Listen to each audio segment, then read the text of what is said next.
This is Headspace.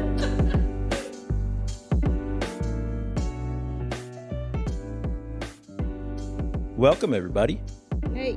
to Headspace by My Mama Done Told Me. Crazy, huh?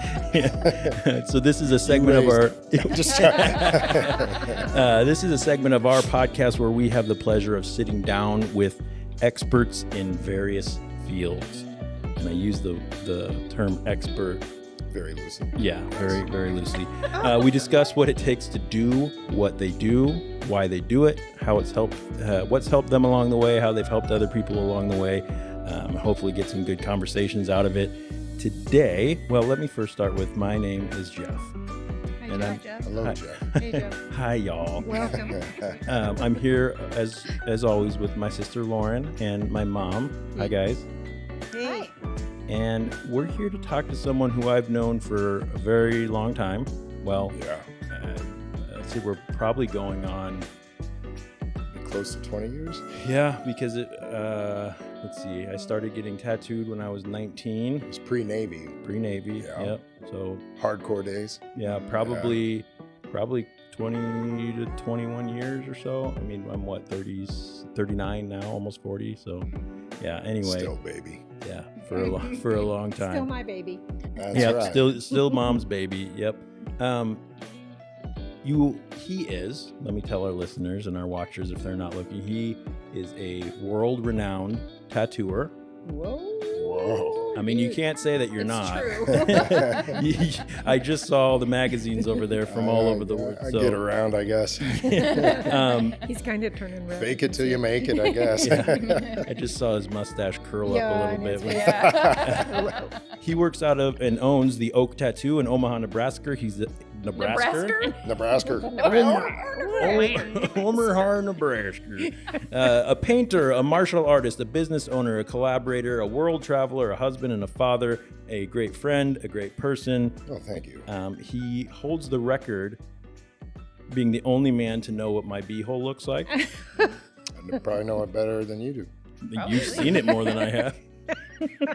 Welcome, my friend, our friend, Dave Koenig. Thank you Hey. much. How are you, my friend? I'm good, and yourself? I'm doing well, and I'll let them Yeah, answer we're- for we're- themselves. Can't complain. Welcome to Headspace. This is Thank a you new, much. new-ish segment for us. Glad Thank you to so much for having me, man. Yeah, and thank you for having us in your beautiful studio here. I'm really stoked to be able to see this. Yeah. We're doing this before I've ever been down here to get tattooed or to watch you tattooed. It's probably the first time you came to a studio that I'm at where you're not getting hurt. So. Yeah. One of the few times. Yeah. Yeah. Yep. So the purpose of this segment, of our podcast, like I said, is to sort of pick your brain. Talk about mindset. So it's called Headspace. We want to get into sort of mindset.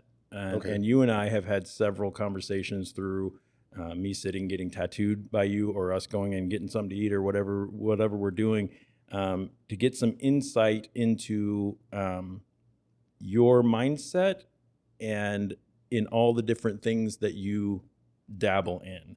So I know you well enough to say confidently that you spend a lot of time doing your art, right? I said up Yes, top sir. that you do painting, you do martial arts, you do obviously tattooing. That's your day job, but you've got your hand in a lot of different things, all of which are of some form of art and or business that is associated with Yes. your art. So let's talk about the early days of art for you, if you don't mind. I'd like to kind of let present company and whoever's listening know sort of what got you into doing what you do and where you're at today, 30 years after, or 40, 50 Jeez. years after. He's ageless. I'm trying to think that, honestly, when I was young, I guess, I mean, I'm talking like pre-kindergarten, my mom always drew and painted or did art. And so, I think that was one of those things that just kind of stuck with me. I don't quite believe in like just natural, like heretical talent. I believe that it's, there's something when you're at a young age that ignites you, and that, you want to, instead of looking at every time you do bad as a failure, you start to look at it like it's just a learning or a stepping stone, and you just want to keep going. And honestly, art, my mom did it a lot, was drawing. I've told the story a few times, but I remember my older sister, she did a really good drawing, and I bet I was maybe in like, kindergarten, first grade. And I tried to draw, and then I remember we were showing it to our parents, and I remember them just being amazed by what my sister did. And then when my dad looked at what I did, he was just like, well,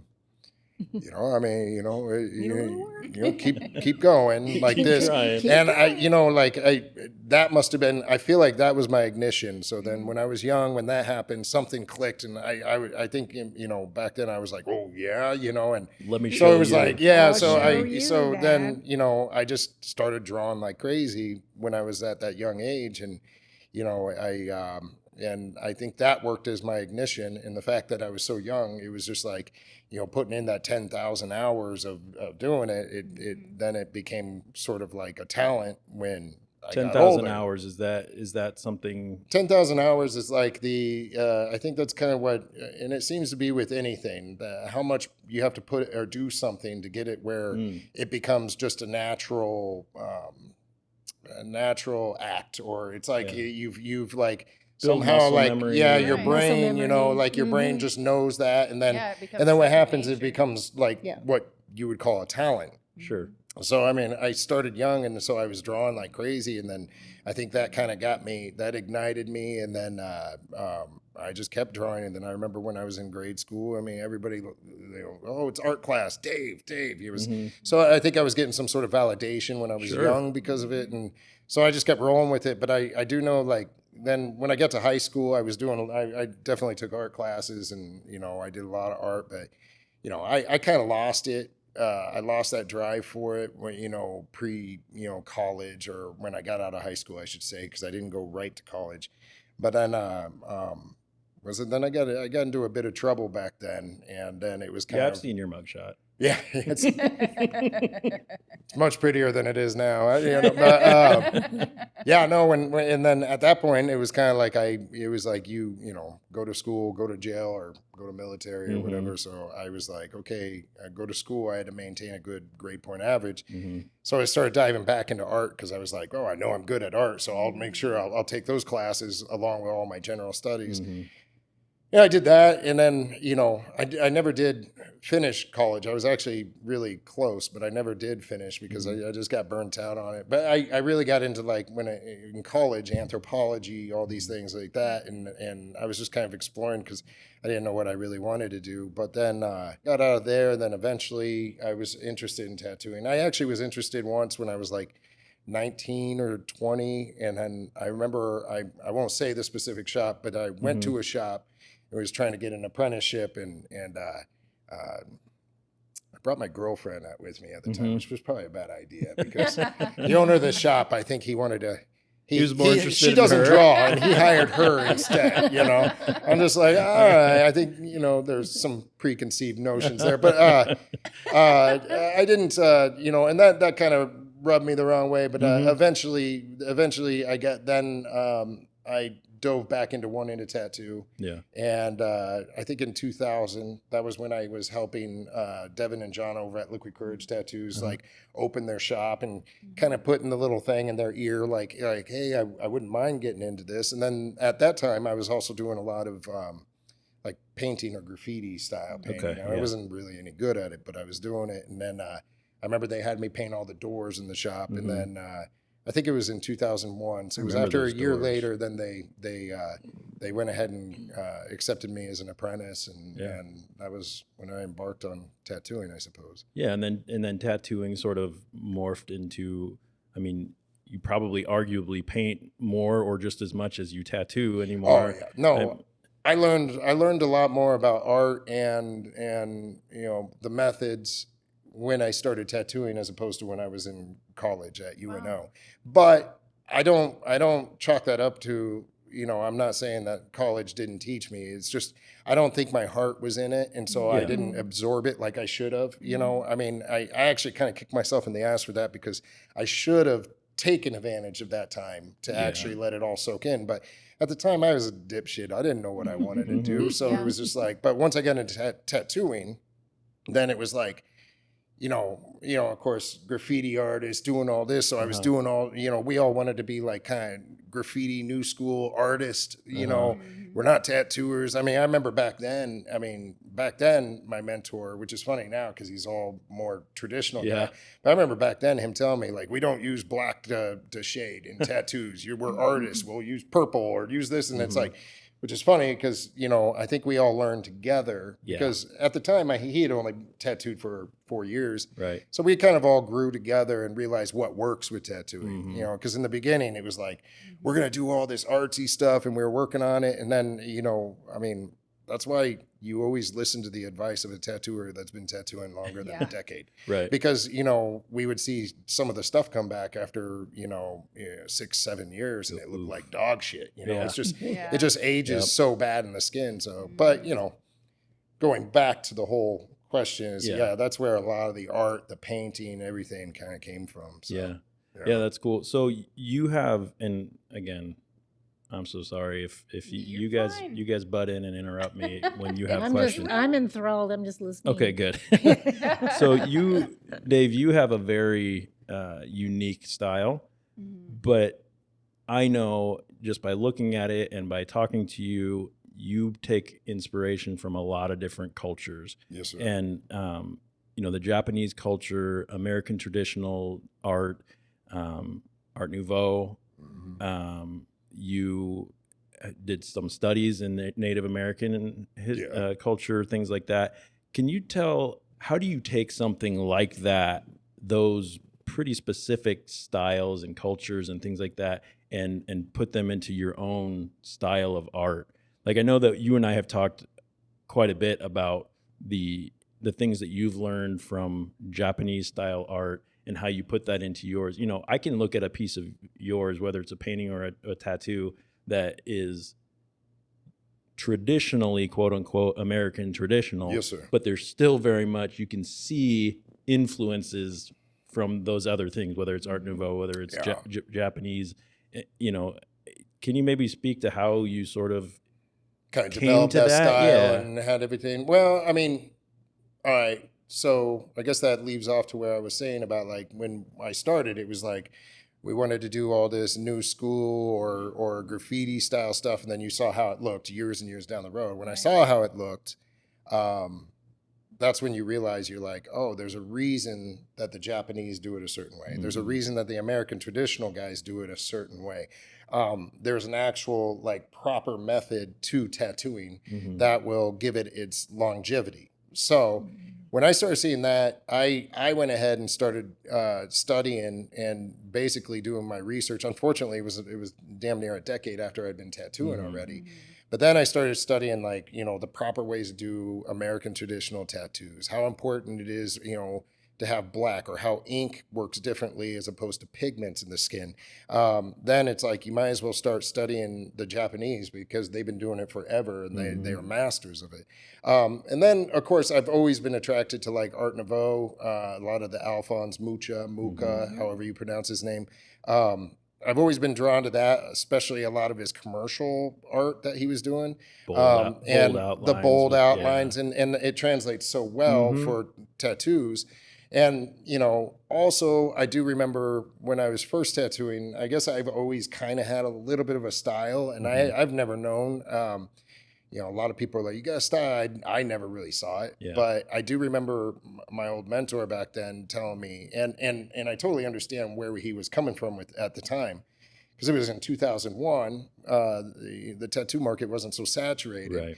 And, the shops would tend to compete with each other a lot more. So I remember he would tell me, he's like, it's probably not good to draw on a style. You should kind of know how to do everything, because otherwise, if you're stylized, you possibly might starve, and I remember I told him, I was like, well, I heard that tattooing is going to be on TV, and he's like, yeah, I heard that too. And I said, what was it? The first one, I think it was like Miami or whatever. But Cat, what's her face? Yeah. I remember I told him, I was like, well, if tattooing becomes on TV, isn't that going to make the market pretty saturated? You're going to have a lot more tattooers then. And he's like, yeah, probably. And then I remember just being like, well, wouldn't it be better to be the best at one or two things as opposed to being mediocre at everything, because then you're going to have all this competition. It's better to be the best, And then I decided to take it one more step further. And that one more step was like, because I always look at everything I look at is like the luck of leverage, how can I create leverage out of anything? So I'm putting forth the least possible energy and I'm getting the biggest effect, or biggest outcome. So it's like, the whole Scrooge McDuck, work smarter, not harder. Yeah. So I thought, instead of trying not to draw on a style, I'm going to hyper focus on it and push it as much as I can. But what I'm going to do is I'm going to educate myself in all the fundamentals in the proper way. I'm going to ride on the shoulders of these giants that have created, like, here's how, Japanese tattoo has been mastered, or here's how, American traditional is, or even some of the tribal or the Polynesian, and so I just I started educating myself on that. And I think it paid off in the end, because I thought, well, if I get good enough at each one of those and I'm following the fundamentals, if I learn the rules before I break the rules, so I know how to break the rules. Yeah. And then when I started doing that, now I feel like if you see an American traditional piece by me, you can tell that I did it. Yes. If you see a Japanese piece I've done, you can tell I did it. Right. If you can tell, and I love flow and things, and that comes with a lot of the background of Art Nouveau, and then honestly, Martial the arts. Japanese martial art, anything with flow, I just love it. But the Japanese, I mean, it's like sometimes these tattooers, they study the subject matter so much, and then what they don't realize is they should be studying the backgrounds, because that's the important part, and it's like, I just, and it paid off, because in the end, I feel like if you get if you want a tattoo, like a Dave style tattoo, then you actually have to come to me. Right. However, I've seen a lot of people tattoo my images and stuff like that. It looks so fucking wonky, and I'm like, God, does my stuff look like that? And it's like, I don't get mad when they steal my images and tattoo them. I just get mad when they tattoo it better than I could have. Oh, yeah. That's fuck them. Yeah. Okay, so you talked about some flow, and I actually wanted to get into a little bit of, so you have a history in doing martial arts. Yes, sir. So you kind of do various mixed martial arts, but I mean, I know that you and I have done a little bit, very little bit of like Brazilian jiu-jitsu, Yes, sir. some boxing, some other things. So you've done a lot of that, and a lot of you and I's conversations about that, again, since this is sort of about mindset.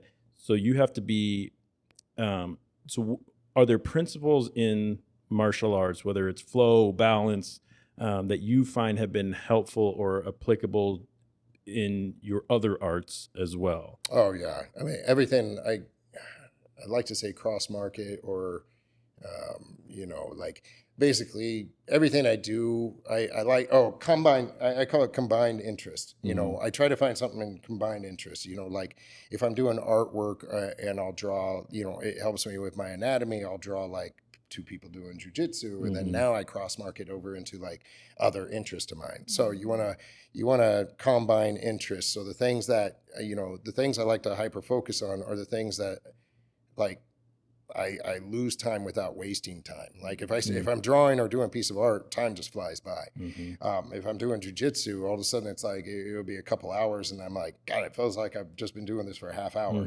I just so therefore then I always like to combine things, because then it just makes you even more interested. But I used to, the hard part was when I first started teaching seminars, people would always ask, like, the big thing was like, well, where did you get style? Or, this and that.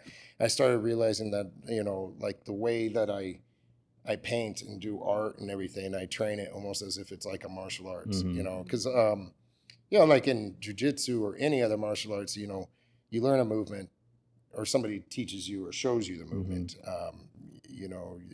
No one can ever just show it to you. And I think we were talking earlier, you have to learn it yourself and apply it. And then what a lot of people do is, they learn, they get taught something, and then they try it. And if it doesn't work, they're like, that's stupid. It doesn't work. But the thing about it is it might work for certain people and then other people. And it takes, and then this foreshadows what we were talking about before with the 10,000 hours. It's just kind of like, you got to put in the time, And so, I mean, with, martial arts, it's like, okay, I don't have this movement. I want to learn this movement. I want to make it that, so I can apply it.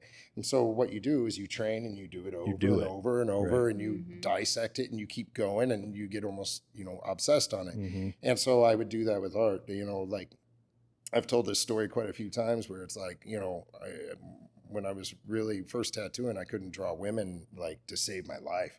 I hated drawing women, and then I got obsessed, and then so I would research and find like my favorite, some of my favorite artists, my favorite tattooers, and see like how they would, draw women, and then I would apply some of those fundamentals. Like I didn't want to plagiarize, but I would apply, and then I would do it over and over and over, and I got slightly obsessed, and I put in the reps. And I think that's it. It's just putting in the reps, putting in the time, or put in your hours, Sure, The thing about it is it's just like, and martial arts is all about that. And I started, I think when I was 13 years old, I think it was karate, and then, and you lose some matches and different things. And so I just kept going with it. How do you keep that patience and that focus and not get burned out? Like, I've known you for years, and I feel like every time I've talked to you, you're busy. You're doing something. You're either, like, where do you find that focus? Where do you find that patience to keep doing that? Is it obsession, like you said? Is it slightly, passion? but it's right? Yeah.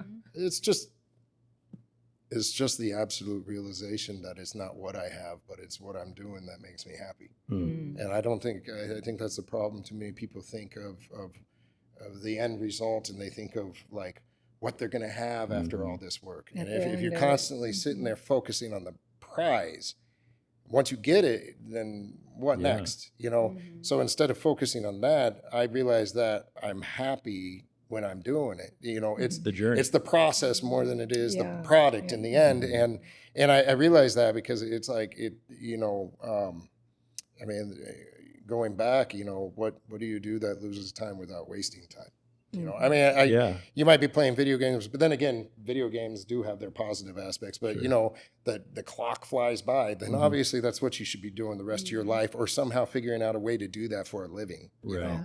And if you're not happy with what you're doing in the get-go, then figure out a way to use that as a tool to get you to where you're going to be happy doing what you love. Sure. I just want to draw. I just want to paint. Yeah. I want to spend time with my boy. I love training. I am hitting a point in my life. I mean, I'm 47 years old, so I can't. Yeah. Well, yeah, it definitely hurts, and I'm paying for the repercussions of thinking that I was invincible when I was young. So I'm, and a lot of my injuries now and surgeries that I've gotten, is also because of the consistent training. But I mean, I've had 4 foot surgeries not long ago, and the doctor told me, he's like, you'd be lucky if you're kicking a soccer ball again. And he's like, you shouldn't be kicking pads again. I'm like, I'm still going to do it. Right. That's what I love, and that's what makes me happy. So I'm going to do it. But I will be careful about how I do it. Yeah, I'll try to be a little bit more mindful about how I'm kicking. Yeah, the martial arts, it's like, I always loved it. And that, I had a bad experience when I was young. So therefore, it was like I was like, then it was another ignition, like the art thing. So then when it ignited something in me where it was like, I have to learn this. And I associated the fact that if I had knowledge, even if it was knowledge about fighting or whatever, then I wouldn't have to live with so much fear, and then I'd have freedom. So it was like, to me, I put that association. And I mean, I used to, like in school, was I wasn't super into sports. I mean, I played a few sports, But I was like, well, if I'm getting beat up by all the football players or something, I was like, fuck going and doing the sport. I might as well just learn how to fight, and then they'll stop beating me up anyway. And it worked, I'm not a badass by any means, but I'm just, like these days, I'm definitely not a badass. But, I don't train martial arts now, so I can be a badass or fight or anything. In fact, Well, it's exercise for one. it's exercise, and it's the best feeling I have sometimes is like, it's not actually like going to jiu-jitsu or doing jiu-jitsu, but it's right after jiu-jitsu. You're tired, but something in my head, I'm just so clear. You're clear-minded because it's a form of meditation. When you're actually in the application of worrying about that, you can't sit there and think about like what you need to get done with, or I got laundry to do or whatever. It's a pinpoint focus. Yeah. And so like martial arts, it's like, even though I had full intentions on getting into it to learn how to fight or protect myself, and now I'm in it for an entirely different reason. It's just because it's meditative, and it helps me focus, and it helps me with every other aspect of my life. Yeah. That's why I just don't train as hard. You know? I still train. You're I'll do the it same 5 thing days a week, but it's just like, I'm Not as hard. I'm not going in there with guys who are, 25 years old and, twice my size, and they want to, go fisticuffs. And I'm like, I'm no better than that. I'm not going to do that. You know, but yeah. So I'm interested in what you guys feel, the ladies in the room as well, on the pretty side. Right. The camera that will be running the whole time. Yeah. Ours, I didn't even turn ours on. I'm just going to have their mouths moving. Yeah. No one wants to see us anyway. So that I get very interested. I talked to my therapist a few weeks ago about the benefits of being in the zone, quote unquote. And I realized at that meeting that it's been a really long time since I've been, quote unquote, in the zone, and how healthy Flow that zone. flow, the things that what you mentioned, Dave, of that when you're doing this, you lose track of time in a good way. I'm not talking about work necessarily, unless you love your work, and that happens to be. And you're lucky. Yeah. What are you guys like? Where's that for you? Do you get that much? Yeah. Are you like, for sure. what does yours look like? I get that way a lot of times when I'm reading, but that kind of makes sense because that's kind of a form of meditation in itself. Yeah, absolutely. But I'm really into tarot, and and when I get into studying that kind of thing and playing with the cards, even if it's just for myself, but if I'm doing it for someone else, oh man, I could be sitting there talking to somebody about a situation, riffing off of the cards for hours. And it's happened before where it's like, oh, I probably need to let you go home and eat dinner or whatever, you know. But that's where I get mine. That's awesome. Yeah. But it's interesting because I don't know where I was just reading it too. They were talking about like, some of the keys to happiness, and they were saying like human nature, we're a social creature. And so it's like, the two things they chalked up that will make people happy is knowledge and helping each other. Yeah. Which is funny because what you just said was knowledge, reading, and learning about the tarots. And then when you were helping somebody, it puts it together. Right. Yeah, Sorry, all of it is. It puts it together, combined. and then it's like it gives you the full like sense. And I think that's one of the things that helps me with tattooing. It's like you're doing the art, you're doing this, and then when you see, one of my favorite things is seeing their face when they look at the mirror and they smile, and you're just like, fuck yeah. But I didn't mean to jump all over you. I've never been in that situation, but I have been sitting, being tattooed, and that right there, when you get into a conversation with your tattoo artist,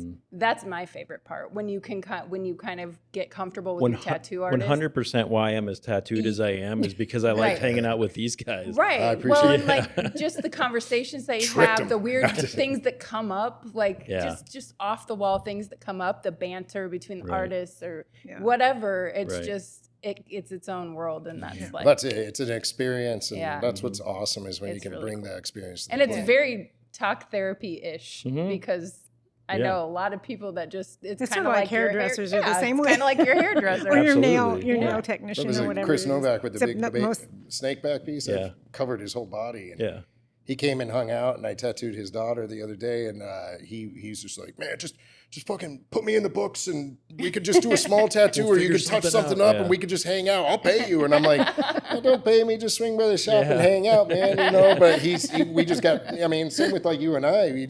You see that person so much monthly or bi-monthly, and you get to know each other so well that there's so many of my clients have become like super good friends, and it's great, man. I got a fucking great job. Yeah. Mom, where does that come from for you? Where do you get? What do you think, Jeff? Well, no, I want to hear you say it. Well, so I'm guessing, and I kind of would mind going into this. The yours is probably going to be partially your art with sewing and quilting and that sort of thing, but also on the other the spiritual side.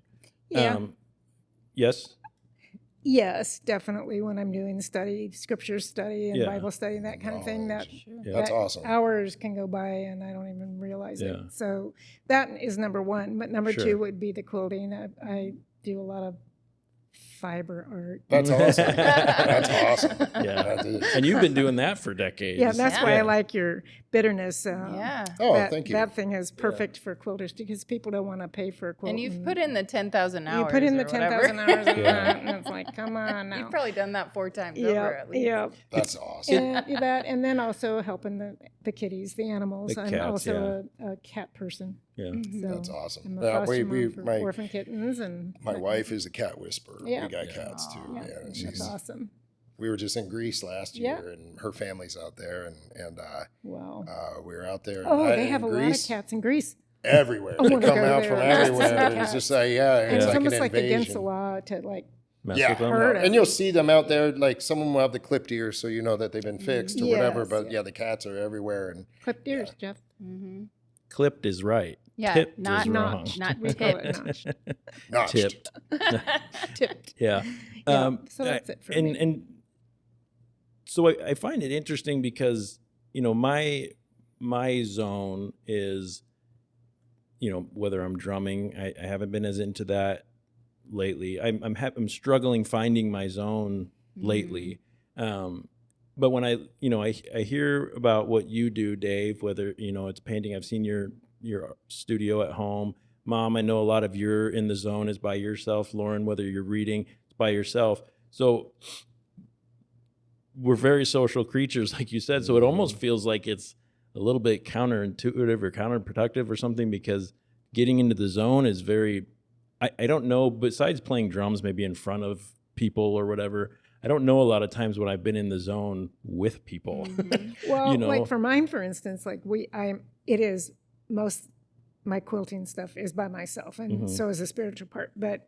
But we have retreats, and they go 4 days long with all the other women that do the same thing, and that is. But awesome. Are you getting into that meditative sort of zone / flow state in those? No. Yeah, But and it's just an offshoot and a Yeah. little bit of frosting on the cake. Yeah. Oh, for sure. But like what Dave was saying, like it kind of takes all these different things, and once you have all three, you know, you don't get into that zone so much. Dave probably does, but you probably don't get into that zone so much when you're with the other people. But it plays into it because you've done that work and you've Right. you've learned. So you're sort about of getting the protein and the veggies. Right. And You the have to- starch. you have to- It's a balancing food it all pyramid, together. You have to learn actually. from people, but you have to actually learn it yourself. I mean, it's an individual like thing. I think when you get into that zone, but then you share it with other people or you work with other people. I mean, like I'll go do guest spots or work with a bunch of tattooers.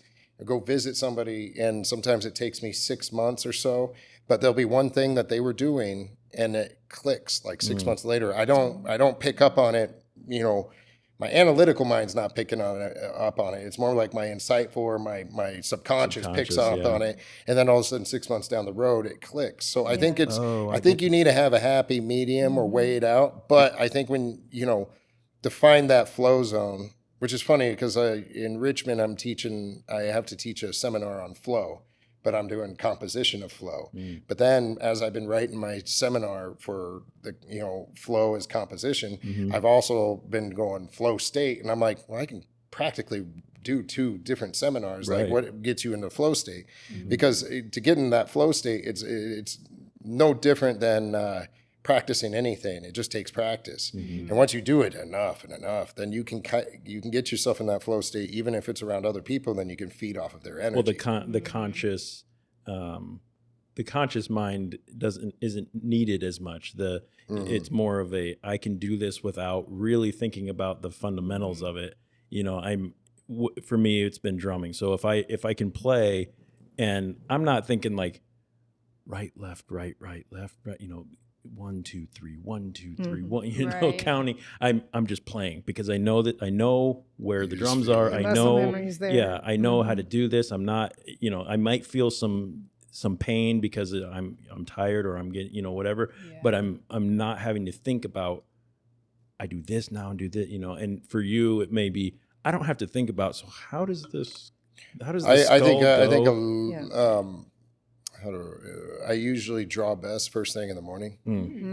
Not in your own head yet? Thing in the morning. Yeah. It's just, What'd you say? I'm always better at first thing in the morning. Yeah. too. Well, by noon, I'm like, okay, exactly. Well, I feel like at night, if I sit there and try to draw something at night, I always end up changing the whole thing the next morning. Yeah. But at night, I'll think of my composition. So if I'm drawing a back piece or a leg piece, then I know what my subject matter is. I love the hunt of figuring out and learning about the subject matter. And then it's like, okay, now where are my shapes? Now I draw my compositions and I think of my compositions at night.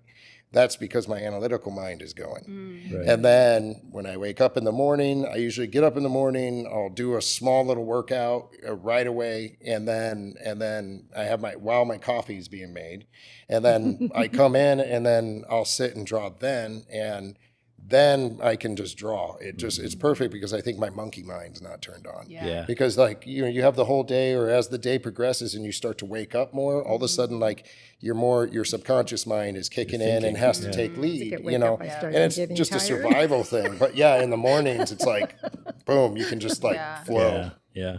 Tattoos. That's how I met you. That's, what you do for a living.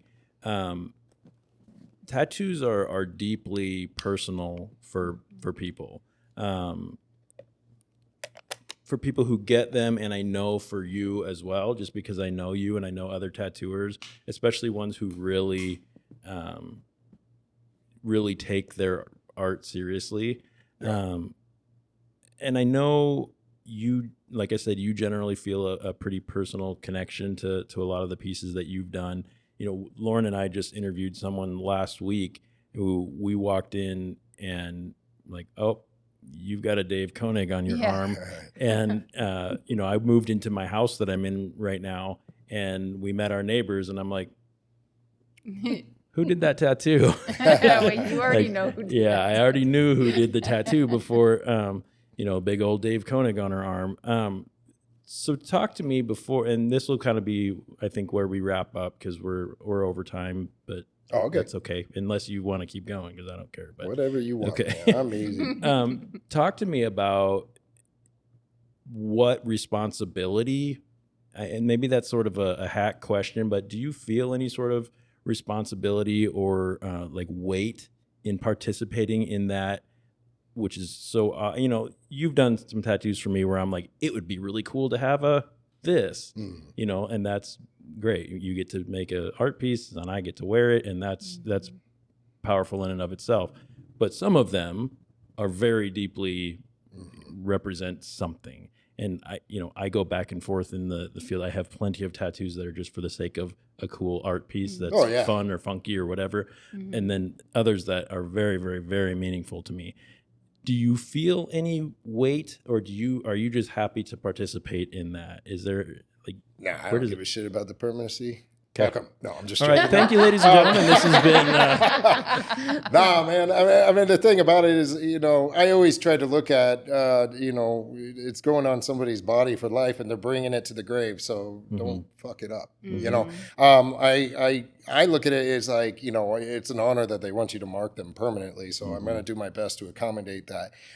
It's also a collaboration, method, just because like in the beginning, I remember people coming in and you'll get those people who micromanage, and then they're just like, I've after 23 years of tattooing, I've kind of been able to pinpoint like who I should just let go as a client and not deal with, because they might be that they take away that collaboration effect, because you bring it together and And I mean, honestly, like, I look at it this way, you know, and it's funny because, like, you know, I could draw a half sleeve. I could draw it in an hour if I really wanted to, but I instead I usually spend, you know, 3-4 hours working on a drawing just because I want to find something different about it, or what can I do, or how can I, you know, create the composition where the eye flows and does this, and then what do I know about, like, okay, the culture of this or whatever. I think that's kind of fun. It's like a hunt, you know, and then I know that, you know, and the best is like if I'm working on a drawing,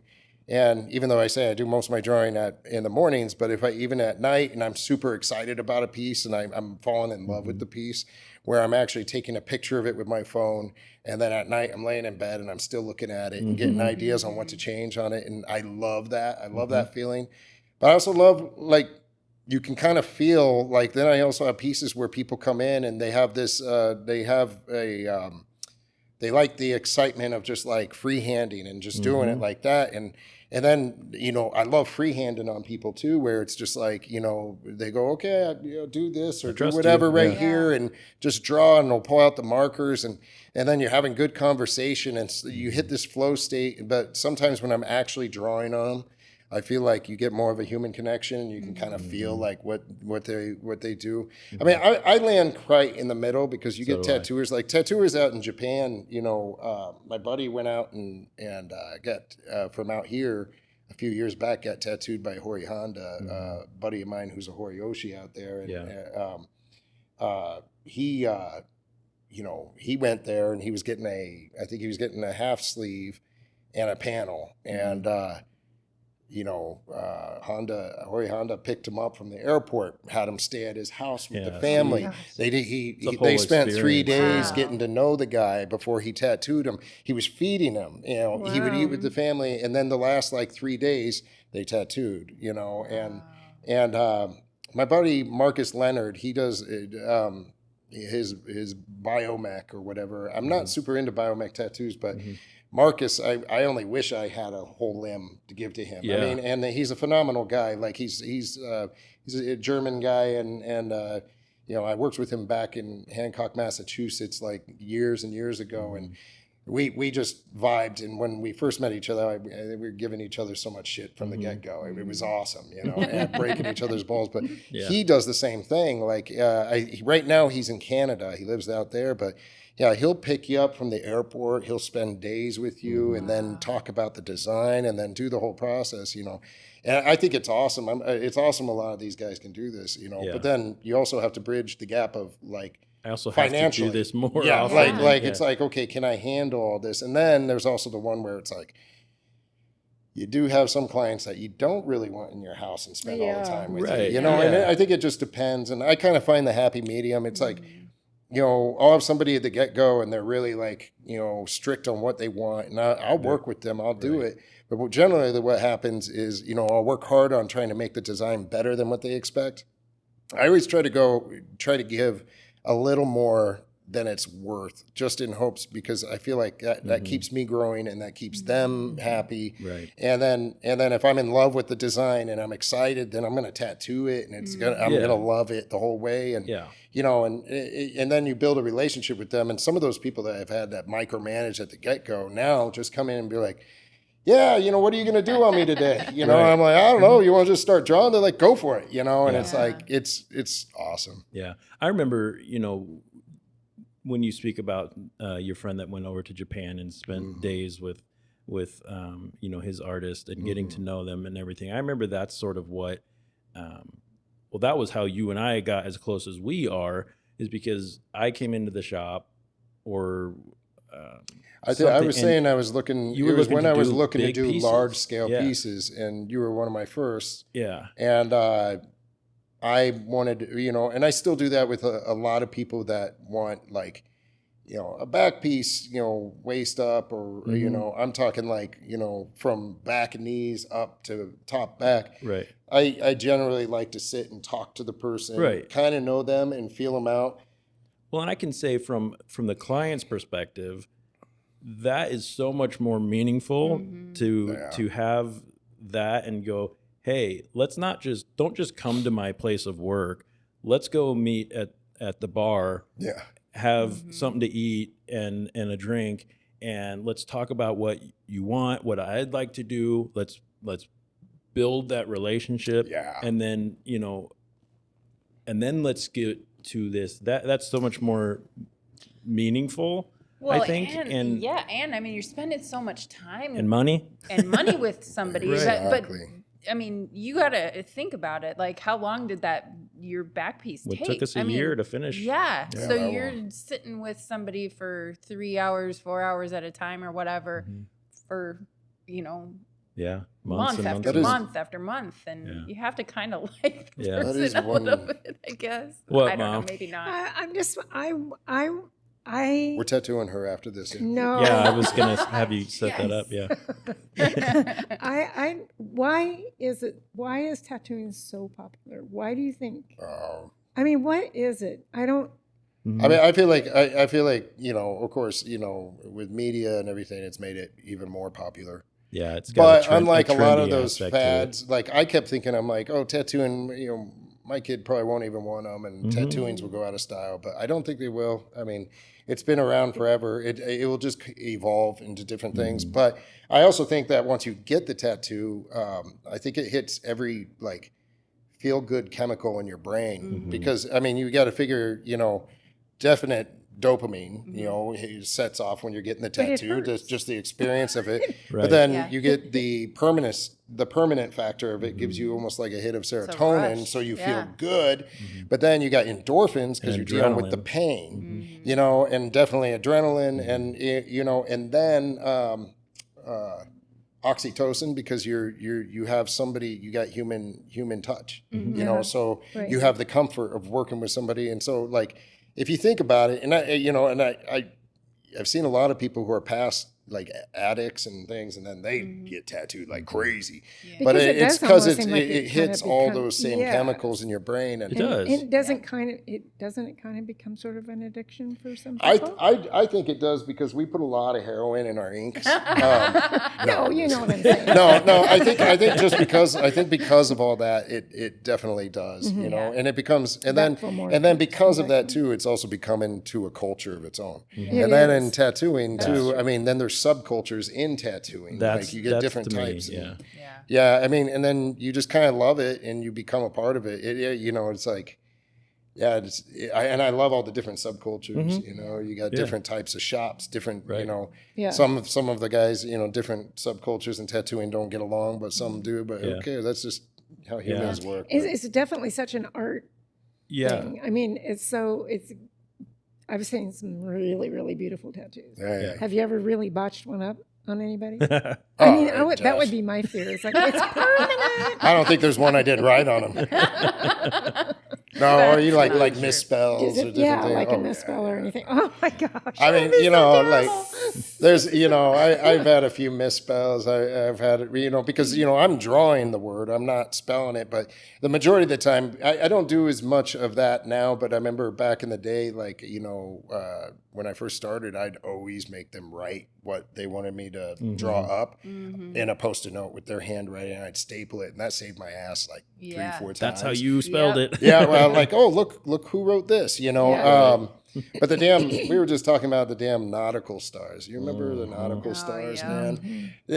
One panel's black, the other panel's color. Yeah, and it's every other. But for some reason, it messes with your mind on that last panel. For some reason, you feel like it should be this other one. And I remember, getting shit from the guys back in my old studio because I would literally dot the panel that I had to fill in because. And I remember the one time they teased me about it, and then I think it was on my buddy Tony's sister on her foot. And I started filling it, and I did the wrong panel, and I was guess you're getting a full black star. I look at her, and I'm like, okay, I guess we're gonna make this 3-dimensional because I told her I messed it up, and she's like, okay. I go in, I'm not gonna charge you for it, and then we just start filling it. I had a few of them, man. I had a buddy of mine I had to do, I think it was like a Coors Light can and a Pabst Blue Ribbon can boxers fighting each other. Oh, that's fun. And it was my buddy Derek, and I think the Pabst Blue Ribbon, and that's the hard part when it's like a logo or something. Yeah. I started filling the wrong spot, that was supposed to be red and blue. And I remember I was doing it, and then right when I noticed, I was when I realized, I kind of stopped. I looked up at Derek and I see him just smiling, and he noticed, and I was just like, I just looked at him and I was like, when were you going to tell me? And he's like, I just saw it and thought it was funny. I was going to let you roll with it. I was like, God, you know. Glad we have that kind of relationship. Do you remember your very first tattoo that you drew, that you did on someone? On someone. My first ones were on myself. Oh. Yeah, because you have to it's an unwritten law, tattoo yourself before you tattoo the public. But on a person, yeah, no, it was. It was this little 18-year-old girl, and I remember we knew her boyfriend, and it wasn't. I remember. I feel bad saying, but it was like a little butterfly, like right above her pussy, and I mean, it was right there, and I mean, this thing was, like, it was tiny, and I just was, sweating. Oh my God, and then I just remember I was like, okay, and it was Jonna was there. She was the one that guided me through it, and she did great, man. But you know how salty she can be. She's like, you fucking do this, come on, in her gold tooth, and I was like, okay, Jonna, I was like, I can't mess it up. She's gonna kill me, And I remember I had that girl, and a tattoo that should have took me maybe only like 4 or 5 minutes to do took me like almost an hour. I'm just sweating, and and Jonna's over my shoulder like, don't fuck it up, and I'm just like, But I remember we did it. I did it, and it was done, and it was good, and I felt bad for that little girl, and it was her very first tattoo, and I was like, wow. But I remember it was like, then the next day I had a tattoo, this very pretty woman's like flowers on her butt. And I was like, man, this job's great, But then shortly after that, then I had to do the same thing on guys that were very scary and hideous. And I was like, oh, that's the catch. This is not all I'm doing. It was, that was quite the experience. But I mean, it was, Jonna was great about it, man. I give her props, man. She guided me through that. She scared me, but she did it in the right way. She scares people in the right way, absolutely. Well, Dave, man, I can't thank you enough for having us here and for joining us on this episode. And I appreciate you. Yeah. Do you have anything you want to put out to the world? Our 4 listeners are listening very intently. With bated breath. Yeah. Geez, that's hard to say. I mean, I guess just... Where can they find you? You can find me at dkoenigart.com, DKOENIG art.com. Or you can find me, I think Instagram is Dave Koenig Art. I'll put it in our show notes. And then we got the Oak. Show notes. I mean, I get out there once in a while and do seminars and tattoo conventions and all that. But, I don't know, just keep moving forward. There's only, Cool. That's all I can say. You're either part of the problem, part of the solution, or you're just part of the background. So fair be enough. the solution, move forward. So besides that, you guys, thank you so much. And you guys are, so nice it's awesome to meet you guys and hang with you guys. And you guys are so easy to talk to. You've actually met my mother before. I don't know if you remember when you were tattooing this piece on me back at LC. Oh, so it would have been a LC on 75th. Yeah. 75th and Pacific. Yep. I do No, think we were... it was in Benson. Yeah, it was... Is that Oh, was that Sailor's Grave? Yeah, Sailor's Grave back in Benson? No, we went... It was at the 84th and Pacific... or the 80 whatever Pacific. 84th and Center? It was one of the times that I came back from the military. Oh, I remember now. Yeah, because the first one you came back from the military, and I think I outlined it or did something like that. And then I moved to Florida, and then when I came back to Florida, I colored it when I was in town or something like that. Something like that. Anyway, she we came did by meet. for like Well, it's good to meet you. For like okay, so this has been an episode of Headspace by My Mama Done Told Me, which is the name of our other podcast. If you want to connect to our family, the best way to do that is email us. You can tell us what you think of Dave, and I'll pass the information on to him. If you but that email address is mymamadonetoldmepodcast@gmail.com. Yep, and then we also have a whole bunch of social medias, and we'll also put some of Dave's info, his website, and all that in our Showy notes. And then Can you say show notes? Show notes? Yeah, is it easier for you to say shoy notes? Shoy notes? It feels, Shoinoids. yeah, it feels better, doesn't it? Shoinoids. Yeah. So we hope you keep your minds open and be kind to each other. Until next time, I'm Jeff. That's Lauren. That's Mom. And this is Dave Koenig. Thank you much. Yeah, we'll talk to you guys later. Love you. Bye. Love you. Bye. Did you have something else you needed to say? Love you. Bye. Yeah, say it. Just fucking tell them. Love Tell you. me. Bye. Love you. Bye.